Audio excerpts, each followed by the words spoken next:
Ilia Topuria was never supposed to be the boxer he is today. I think by now we can all admit Ilia Topuria probably has the best boxing in the UFC today. A couple months ago I gave that crown to Dustin Poirier, but I had mentioned that it was probably between him, Max, and Ilia Topuria. And with the way Ilia took out Max shortly thereafter, it's clear that Ilia Topuria is now almost easily the best boxer in the UFC. His boxing is clean, it's crisp, he rips to the body like a traditional boxer, and most importantly, he can crack pretty much everybody from 145 to 155 if he lands clean.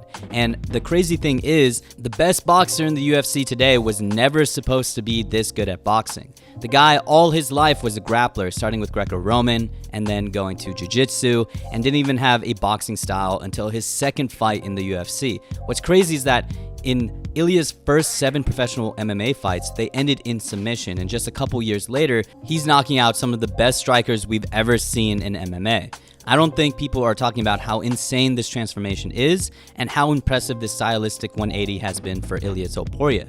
We've seen a lot of fighters evolve, sure. A lot of All-American wrestlers and wrestlers in general turn into power punchers, notably guys like Michael Chandler, Justin Gaethje, Kamaru Usman, and Yoel Romero. And I detailed it here, but it makes sense that very explosive, powerful guys can adapt those traits from wrestling and turn it into power punching. Though when it comes to jiu-jitsu, you don't often see that same transformation. Sure, Charles Oliveira went from a primarily jiu-jitsu guy like Ilia to becoming a very well-rounded striker with extremely good power, but he doesn't rely on that and primarily still fights like that strong grappler and jiu-jitsu guy he really always has been. But for Ilia, he's practically ditched his jiu-jitsu, grappling, and submission base to instead walk down guys and knock them out, even against the best strikers in UFC history. So in today's video, let's find out how Ilia Topuria went from primarily a jiu-jitsu and submission artist to probably the best boxer in the UFC in only about 4 years. But before that, we have to talk about UFC 313 that's happening tomorrow. We're finally here at UFC 313, and we have a great event between Alex Pereira versus Magomed Ankalaev, which is going to be amazing. I really wanted to see this fight, like many fans have. And also at the co-main, we have Justin Gaethje and Dan Hooker, which should be an absolute banger and a war. So I'm excited for this card. What's also exciting is that new DraftKings customers can just bet $5 to get $150 in bonus bets instantly. If sports betting is not yet available in your state, don't worry. DraftKings is the one-stop shop for all things daily fantasy, where you can join in on all the fun and have the shot to win cash prizes. Download the DraftKings Sportsbook app now. New customers use my promo code TJLovesFights. Bet just $5 on any wager and get $150 in bonus bets instantly. That's promo code TJLovesFights only at DraftKings Sportsbook.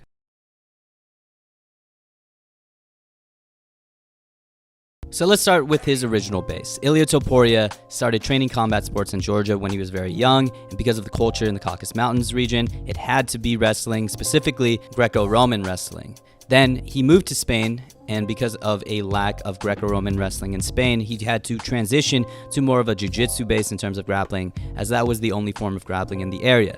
And that gym was not only a jiu-jitsu gym, but it was also an MMA gym, so that same team transitioned him to MMA. And though he technically made his transition into mixed martial arts, he still held a primarily jiu-jitsu way of fighting.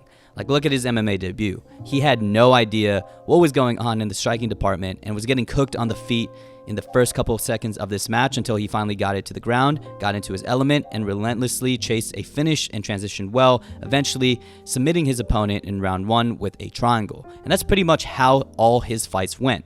His next fight, he practically immediately exploded for this double and aggressively took the back to get the rear naked choke. And almost the same thing happened in the next, shooting a double, transitioning aggressively, and finding the rear naked choke. And though his next fights were not rear naked chokes, his game plan was pretty much the same. Find the double, take it to the ground, and somehow submit his opponents. He wasn't Canelo in there.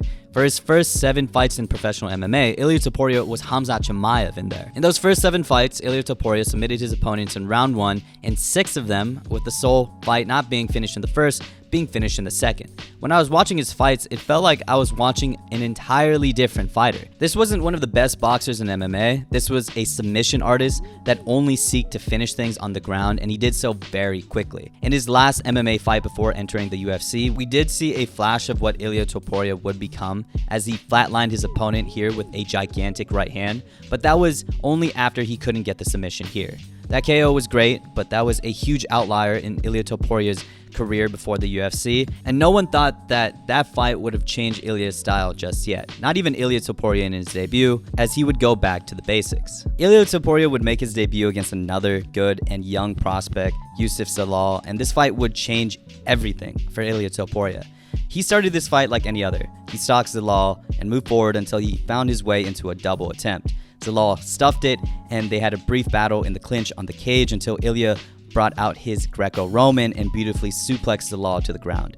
Then in classic Ilia Topuria fashion, he relentlessly was transitioning for the neck and eventually got an insanely tight Darce that looked good, especially from this angle, but somehow Zalal was able to survive and the fight continued. Next round, you guessed it, more grappling, but this time it was initiated by Zalal and they ended up eventually breaking it up, but Ilia quickly brought it back to his world by taking advantage of Zalal trying to land this knee here as he was coming in. And again, Ilia had an insanely tight submission, but just couldn't finish, which transitioned him to taking back. Though Zalal was able to get out and take Ilia's back, and the round ends with Zalal leg lock attempting. Okay, I'm going to sound like a broken record in this third round, but Ilia opened this round with, you guessed it, a takedown, which he got and eventually would get Zalal's back as he would try desperately to get the rear naked. They get back up for Ilia to get it right back down and would get out of this guillotine attempt to again try to get the rear naked. Zalal eventually gets out, and by this point, Ilia is exhausted. It's so weird to see Ilia so clearly gassed out, and he was trying to not get knocked out here as he moved laterally on the fence. And through sheer will, Ilia would attempt 2 more takedowns, eventually getting the second one to go through. Ilia Topuria would of course win through decision, but damn, he used all his energy to pull through. He just kept trying to finish the fight by submission, and to squeeze for every one of those had to have been very, very draining. There were 2 or 3 times where it looked insanely tight just for Zalal to tough it out and get out. This was the very first fight in Ilia Topuria's career that he didn't finish, and not only that, he was gassed by the end of it. And I think mentally, Ilia Topuria vowed to never have that happen again.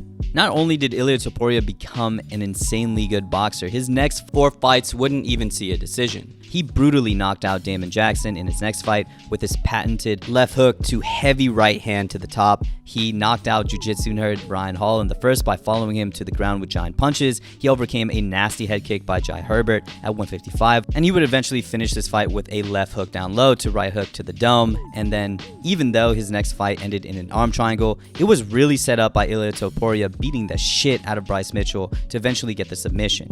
His boxing wasn't just deadly, it was extremely efficient. He picked his shots well, never overextended, and never got into a brawl, and most importantly, he had very little wasted movement with his boxing.